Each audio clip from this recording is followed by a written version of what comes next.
قال رسول الله صلى الله عليه وسلم: الكيس من دان نفسه وعمل لما بعد الموت، والعاجز من اتبع نفسه هواها وتمنى على الله. صدق الله مولانا العظيم، وصدق رسوله النبي الأمي الكريم، ونحن على ذلك لمن الشاهدين والشاكرين، والحمد لله رب العالمين. اللهم صل على محمد وعلى آل محمد كما صليت على إبراهيم وعلى آل إبراهيم إنك حميد مجيد.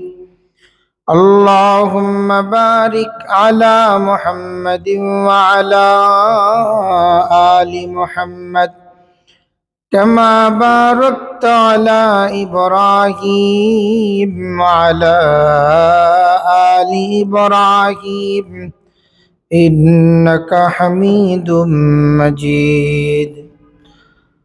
আল্লাহ সুবহানাহু ওয়া তাআলার দরবারে আলিশান অসংখ্য অগণিত শুকরিয়া, যে মহান রব্বুল আলামিন আপনাকে আমাকে ভালোবেসে দয়া করে মায়া করে পুত পবিত্র আজকের জুমার দিনে আল্লাহর ঘর মসজিদে হাজির হওয়ার তৌফিক এনায়েত করেছেন। সে মনিবের দরবারে আলিশানে আমরা অন্তরস্থল থেকে শুকরগুজার হয়ে সকলেই পড়ি আলহামদুলিল্লাহ। কোরআনে হাকিম আপনার আমার জন্য এমন এক নিয়ামত। কোরআনে হাকিমে আল্লাহ তাআলা तमाम পৃথিবীর সমস্ত মানব মণ্ডলীর জন্য হেদায়েত রেখেছেন। আল্লাহ তাআলা কোরআনে হাকিমের মধ্যে আপনার আমার সম্পর্ক জানিয়েছেন। ইনসান আল্লাহ তাআলার সৃষ্টি জগতের ভিতরে সর্বোচ্চ মাকাম দিয়ে আল্লাহ যাকে জমিনে প্রেরণ করেছেন। ওয়ালাকাদ কাররামনা বনি আদম, সেই বনি আদম সম্পর্কে আল্লাহ বলেছেন, ইয়া আইয়ুহান-নাসু ইন্না খালাকনাকুম মিন যাকারিন ওয়া উনসা ওয়াজআলনাকুম শুউবান ওয়া ক্বাবাইলা লিতাআরাফু ইন্না আকরামাকুম ইনদাল্লাহি আতকাকুম। মহান মালিক পরওয়ারদিগার আলম সৃষ্টি জগতের সর্বোচ্চ মাকাম দ্বারা ইনসানকে বানিয়েছেন, সৌন্দর্যময় করে বানিয়েছেন। সৃষ্টি জগতের ভিতরে ইনসানকে এত মাকাম দিয়েছেন। আবার বলা হয়েছে খুলিকাল ইনসানা দাঈফা, সৃষ্টি জগতের ভিতরে দুর্বল জয়ীফ হলো ইনসান। জন্মগতভাবে দুর্বল। একটা গাভী বাচ্চা প্রসব করার পরে তার বাচ্চা জমিনে আসার পরেই দৌড়াইতে পারে, হাঁটতে পারে, চলতে পারে, খেতে পারে। কিন্তু ইনসান জমিনে আসার পরে মাথা নাড়াইতে পারে না। তার ঘাড় নরম, তার শরীর নরম। খুলিকাল ইনসানা দাঈফা, একেবারে দুর্বল দুর্বল দুর্বল দুর্বল। এই দুর্বল ভাবে আল্লাহ তাআলা জমিনে পাঠিয়েছেন। আল্লাহ জানিয়েছেন, দুর্বল করে আমি তোমাদেরকে জমিনে পাঠিয়েছি। আল্লাহ জোড়ায় জোড়ায় জমিনে সব বানিয়েছেন, নারীও বানিয়েছেন, পুরুষও বানিয়েছেন। কিন্তু আইয়ামে জাহিলিয়াতের ওই সময়কালের অবস্থা বড় বেগতিক ছিল। নবী আলাইহিস সালাম এসে দেখলেন, যদি কোনো কন্যা সন্তান জন্মগ্রহণ করে তো তাকে দাফন করে দেওয়া হয়। কন্যা সন্তান জন্মগ্রহণ করেছে, এটা বাবার জন্য বেজ্জতি। বাবা মনে করে কন্যা সন্তান জন্মগ্রহণ করেছে। এই জন্য অবস্থা এতই বেগতিক যে বাবা নিজ হাতে নিজের সন্তানকে হত্যা পর্যন্ত করে। কিন্তু আল্লাহ বলেন, ইয়া আইয়ুহান নাস ইন্না খালাকনাকুম মিন ইয়া আইয়ুহান নাস ইন্না খালাকনাকুম মিন যাকারিন ওয়া উনসা وجعلناكم شعوبا وقبائل لتعارفوا إن أكرمكم عند الله أتقاكم। আল্লাহ বলেন, তামাম দুনিয়ার সব ইনসানকে আমি আল্লাহ তাআলা একজন নারী তো আরেকজন পুরুষ, এই দুইজন থেকে সৃষ্টি করেছি। আমি সৃষ্টি করেছি, সৃষ্টির পরে আমি গোত্র বংশীয়ভাবে ভাগ করে দিয়েছি। জমিনের ভিতরে কেউ এই বংশের, কেউ ওই বংশের। ভাগ করে দেওয়ার উদ্দেশ্য হলো, গোত্রের ভিতরে ভাগ করে দেওয়ার উদ্দেশ্য হলো, আল্লাহ বলেন যাতে করে তোমরা একজন আরেকজনের সামনে পরিচয় লাভ করতে পারো। নারী এবং পুরুষের কথা আল্লাহ বলেছেন, তামাম দুনিয়ার ইনসানের কথা আল্লাহ তাআলা বলেছেন। আল্লাহ তাআলার কাছে বংশীয় সৌন্দর্য, লম্বা খাটো কালো বেটো চিকন, এগুলার কোনো পরিচয় নাই। আল্লাহ পরক্ষণই জানিয়ে দিলেন, এ দুনিয়ার নারী আর পুরুষ আমার কাছে পরিচয় হলো, ইন্না আকরামাকুম ইনদাল্লাহ ইন্না আকরামাকুম ইনদাল্লাহি আতকাকুম। আমার কাছে পরিচয়, আমার কাছে সম্মানিত ওই ব্যক্তি যে ব্যক্তির দিলের ভিতরে আছে খোদাভীতি, যার দিলে আছে আল্লাহর ভয়, যার দিলে আছে তাকওয়া, আল্লাহর ভয়, ওই ব্যক্তির সম্মান বংশের যে কোনো পর্যায়ে থাকুক না কেন, চেহারার সুরতের যে কোনো অবস্থায় থাকুক না কেন, তাকওয়ার গুণ আছে তো আসমানের মালিকের কাছে তার মর্যাদা বেড়ে যাবে। সুবহানাল্লাহ। আইয়ামে জাহিলিয়াতের ওই জমানায় নারীরা উলঙ্গ বেহায় পড়ায় চলত, পেট ফিট খুইলা রাস্তাঘাটে বের হইত, জিনা বেবিচারে লিপ্ত হইত। সব সময় অবস্থা খুব বেগতিক ছিল। ওই সময়কালের কথা স্মরণ করে আল্লাহ তাআলা তার হাবিবকে জানিয়েছেন,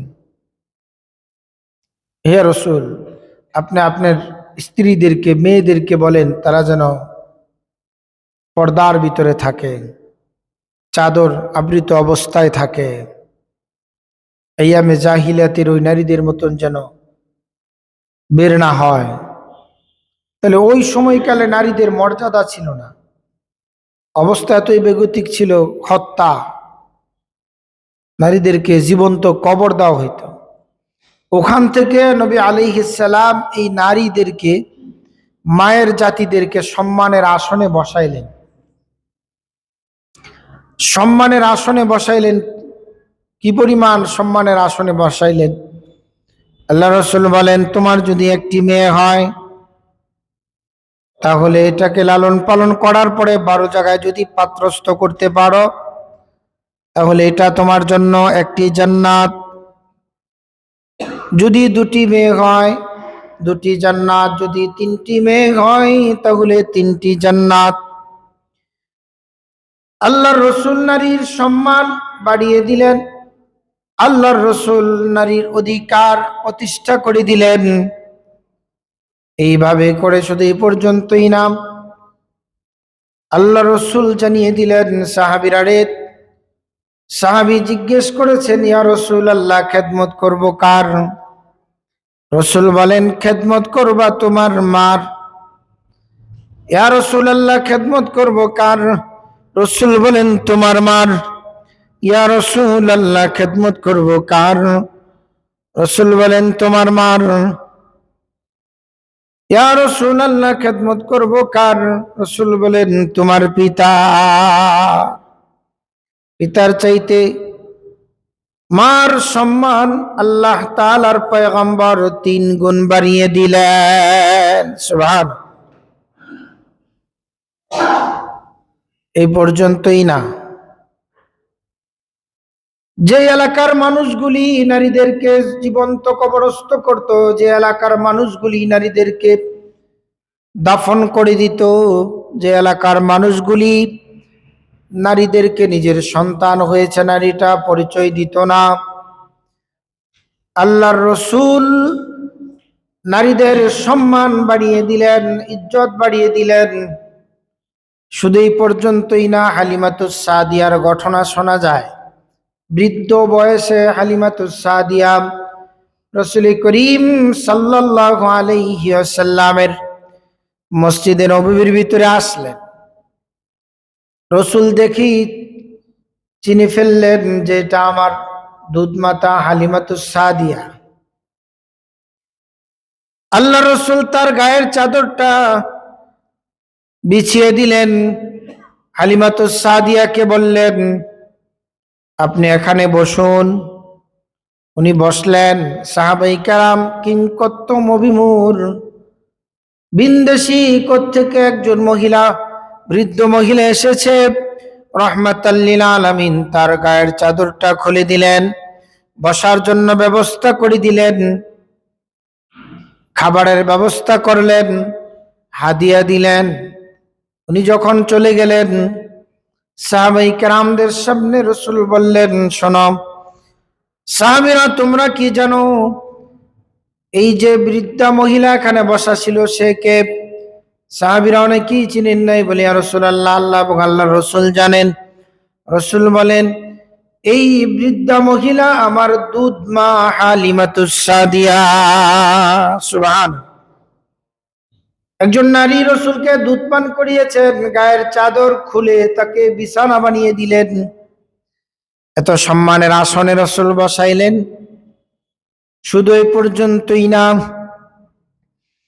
আল্লাহর হাবিব বলেন, এ পৃথিবীর সন্তানেরা, তোমাদের মা আছে, মায়ের পায়ের নিচে তোমাদের জান্নাত। মার সম্মান বাড়িয়ে দিলেন, মেয়ে জাতির সম্মান বাড়িয়ে দিলেন। যদিও আমাদের বাংলাদেশে নারী কমিশন সংস্কার করার জন্য যে কমিশন গঠন করা হয়েছে, তারা আইয়ামে জাহিলিয়াতের মতো নারীদেরকে আবার পথে ঘাটে নামাইতে চায়।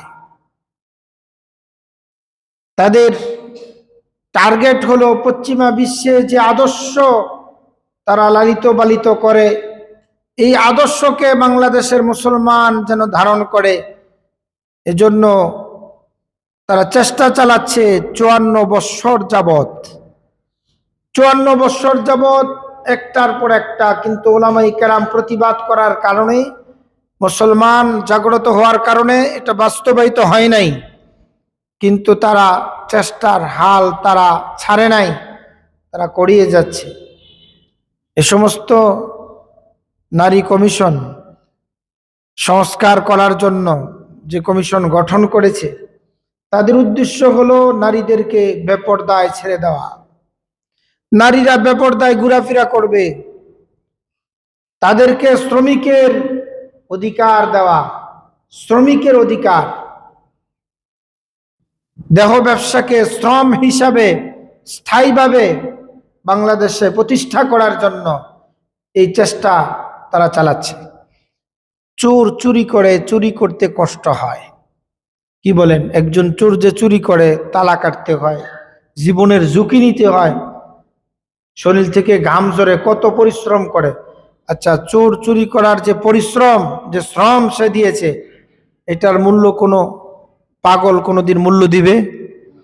কথা বলেন, মূল্য দিবে? এই তো চুরি করেছে, তার মূল্য হলো পিটনি। মূল্য কি ভাই? পিটনি। ডাকাতি করেছে, এখানে শ্রম দিয়েছে, কষ্ট করেছে, রাত জাগ্রত করেছে, কত কিছু ব্যবহার করেছে।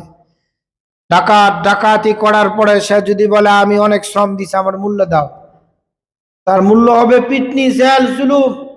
জেল হবে, তার উপরে আইন প্রয়োগ করে শাস্তির কাঠগড়ায় তাকে বন্দি থাকতে হবে, আসামি হবে সে।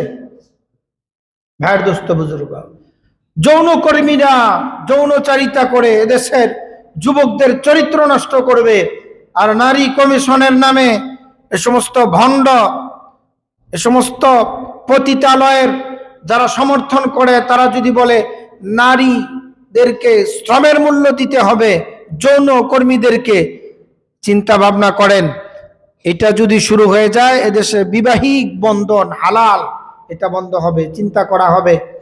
যুবকদের চরিত্র নষ্ট হবে, যুবতীদের চরিত্র নষ্ট হবে। চাকরির সুবাদে কেউ সিলেট, কেউ রংপুর, কেউ দিনাজপুর রাত্রি যাপন করা লাগে, চিন্তা ভাবনাই করা হবে যে এখন আর সমস্যা কি, সব জায়গায় তো এখন আসি। আর এটার বৈধতা যদি চলে আসে তখন আর লুকোচুরি করে লুকায়িত ভাবে করা লাগবে না। অনেক ভদ্র ফ্যামিলির, ভালো ফ্যামিলির গৃহবধূরা দেখা যায় অনেক সময় আসামি হয়ে যায়, পালিয়ে যায়। অনেক সময় স্কুল ভার্সিটির মেয়েরা পালিয়ে যায়, তারা প্রস্টিটিউট হয়ে যায়, দেহ ব্যবসা করে। এই যে একটা অবস্থা চলমান, এটা যদি নারী কমিশন সংস্কার করতে পারে আর শ্রমিকদের আইন জারি করে শ্রমিকের অধিকার প্রস্টিটিউটের উপরে জারি করতে পারে, এদেশে জিনা বেবিচার সমানে শুরু হয়ে যাবে। ঠিক কিনা জোরে খান? আযাব আর গযাব আসবে, আযাব আর গযাব একটার পর একটা ধারাবাহিকভাবে আসবে। তাদের চিন্তা চেতনা কত ঘৃণিত। রসুল নারীদেরকে কোথায় নিয়েছেন, কত সম্মান দিয়েছেন, কোত্থেকে উঠাইছেন। এজন্য আল্লাহ তাআলা জানিয়েছেন, অকরনা ফি বুয়ুতিকুন্না ওয়ালা অকরনা ফি বুয়ুতিকুন্না ওয়ালা তাবাররাজনা তাবাররুজাল জাহিলিয়াতিল উলা। হে রাসূল গো পয়গম্বর রাহমাতাল লিল আলামিন, আপনি আপনার বিবিদেরকে, মেয়েদেরকে জানিয়ে দেন, আপনার উম্মতের নারীদেরকে জানিয়ে দেন, আইয়ামে জাহিলিয়াতের নারীদের মতন যেন পেট ফিট খুলে বেপরদা অবস্থায় রাস্তায় তারা বের না হয়। ভাইরা আমার, অতীব জরুরি গুরুত্বপূর্ণ বিষয়। যদি যৌন স্বাধীনতার নামে এটা জারি হয়ে যায়, তাহলে আমাদের দেশের যুবক আর যুবতীদের চরিত্র থাকবে না। এই যুবক আর যুবতীরা নষ্ট হয়ে যাবে। এখন তো ছেলে মেয়ে কোথাও গেলে বিবাহ বন্ধনে আবদ্ধ হয়, সংসার করে। এই সময় যদি এটা বাস্তবায়িত হয়ে যায়, ছেলে আর মেয়ে একসাথে রাত্রি যাপন করবে, অপরাধ হবে না। সংবিধানে এটা আসবে, লেখা থাকবে যৌন স্বাধীনতা। তারা বড় হয়েছে, নিজের বুঝ তারা বুঝে, কাজে এখানে বাধা দেওয়া যাবে না। নাউজুবিল্লাহ, জোরে কর নাউজুবিল্লাহ। বাংলাদেশ এদিকে হাঁটছে। ভাইয়ের আমার, গত জুমায় বলেছিলাম, আবারও বলছি, যেহেতু এই বিষয়টা অত্যন্ত স্পর্শকাতর, সমকামিতার আইন চালু করার চেষ্টা করতেছে। সমকামিতা এটা এত ঘৃণিত একটা কাজ। লূত আলাইহিস সালামের জামানায় লূত আলাইহিস সালামের উম্মতরা এই কাজ করত। পুরুষে পুরুষে জিনা করেছে, ব্যভিচার করেছে। লূত আলাইহিস সালামের বাড়িতে আল্লাহ 11 জন ফেরেশতা, মতান্তরে 7 জন ফেরেশতা সুদর্শন পাঠিয়েছে। লূত আলাইহিস সালামের বিবি ছিল, এদের মার্কা বিবি স্বামীর অনুকূলে ছিল না, প্রচার করে দিয়েছে আমাদের বাড়িতে সুদর্শন যুবকেরা এসেছে। লূত আলাইহিস সালামের ওই জাতিরা চিন্তা করছে, তাহলে এদের সাথে সমকামিতা করা দরকার, লাওয়াতাত করা দরকার, এই গুনার কাজ করা দরকার। এই জন্য ঘরের ভিতরে টোকা দিয়েছে, দরজায় টোকা দিয়েছে। লূত আলাইহিস সালাম দরজা বন্ধ করে দিয়েছেন, খোলা যাবে না। তারা বারবার টোকা দেয়, কারণ যুবক পুরুষ আসছে, এদের সাথে তারাই কাজ করবে। ভাইরা আমার, ইতিহাসিকগণ লিখেছেন, এক পর্যায়ে দরজা ভেঙে ফেলেছে। ফেরেশতারা লূত পয়গম্বরকে ডাক দেয়া বলে, পয়গম্বর, পেরেশানির কারণ নাই, আমরা জমিনের কোনো মানুষ না, আমরা আল্লাহর ফেরেশতা। আল্লাহু আকবার। কাজী তারা যে পাপাচার করার জন্য আসছে, আল্লাহর গজব আসবে, এই গজব থেকে কেউ বাঁচতে পারবে না। এই জন্য আল্লাহ তাআলা ওই সময় 40টা গ্রাম হলো বিশাল এরিয়ার একটা জায়গা, টোটাল জায়গাটাকে আল্লাহ তাআলা জমিন থেকে আলাদা করে দিলেন, ফেরেশতার মাধ্যমে উঠিয়ে নিলেন, আসমানে উঠিয়ে এটাকে উল্টা করে দিলেন। ডেড সি, মৃত সাগর পরিণত হয়ে গেছে। সম্মানিত সুধী, আযাব আর গজবের স্থান হয়েছে। তো এই যে সমকামিতা, এটা চালু করতে চাচ্ছে। এখনো তো পর্যন্ত করোনায় আমাদের মুসলিম কান্ট্রির, দ্বিতীয় বৃহত্তম মুসলিম কান্ট্রি বাংলাদেশের উপর ওই পরিমাণ কোনো আযাব আর গজব আসে নাই। ঘূর্ণিঝড় হয়, সিডর হয়, লৌহা প্রবাহিত হয়, এদেশের মানুষ কোরআন পড়ে, নামাজ পড়ে, আল্লাহর আযাবের ভয় করে চোখের পানি ছেড়ে কান্নাকাটি করে, আল্লাহর রহমত আসে। কিন্তু যদি এই পাপাচার ধারাবাহিকতা আসতে থাকে, আল্লাহ বলেন যাহারাল ফাসাদু ফিল বাররি ওয়াল বাহর বিমা কাসাবাত আইদিন নাস, যদি আমরা এই পাপাচার এটা জারি হয়ে যায়, জলে এবং স্থলে মুসিবতগুলি একটার পর একটা আসতে থাকবে, যেটা আমাদের হাতের কামাই। ভাইরা আমার, এই জন্য সতর্ক থাকতে হবে, ঈমান আকীদা মজবুত রাখতে হবে, এই খারাপ আকীদা যেন আমাদের ভিতরে না আসে।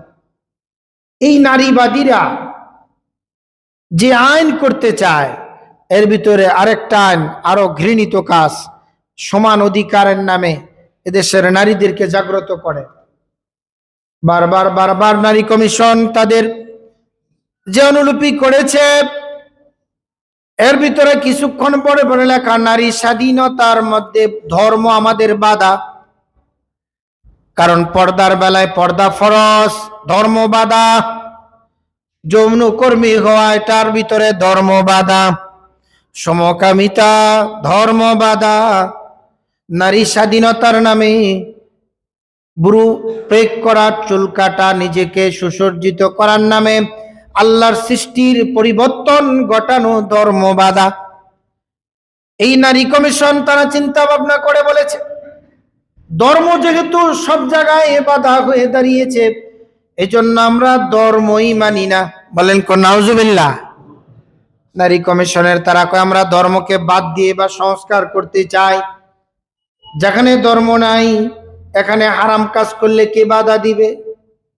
খ্রিস্টান একটা সুন্দর সিস্টেম তারা করেছে। খ্রিস্টানরা যিশু খ্রিস্টের মূর্তি এটাকে টানিয়ে প্যারাক মেরে ঝুলিয়ে রেখেছে। মাঝে মধ্যে তারা তাদের যে অনুষ্ঠানগুলি হয়, ওখানে একজনের যিশু খ্রিস্ট বানায়া আরে ঠিক মতন পিটায়, মারে, মাইরা টাইরা এডার বাইন্দা রাখে, আর তার সামনে দাঁড়ায় চোখের পানি জড়ায়া যে যিশু খ্রিস্ট এইভাবে আমাদের জন্য নিজের জীবনকে বিসর্জন দিয়েছে, আমাদের গুনার জন্য। বলেন নাউজুবিল্লাহ। তো এদের যে এবাদত, আমরা যেটা করি এবাদত, আর তারা যেটা করে এটা হলো তামাশা। কিভাবে তামাশা? কিভাবে? Common change. আপনি খেয়াল করবেন, তারা একটা ঘরের ভিতরে যীশু খ্রিস্টের একটা মূর্তি সুন্দর করে ঝুলিয়ে রেখে এর সামনে কিছুক্ষণ দাঁড়িয়ে থাকে। দাঁড়িয়ে থাকার উদ্দেশ্য হলো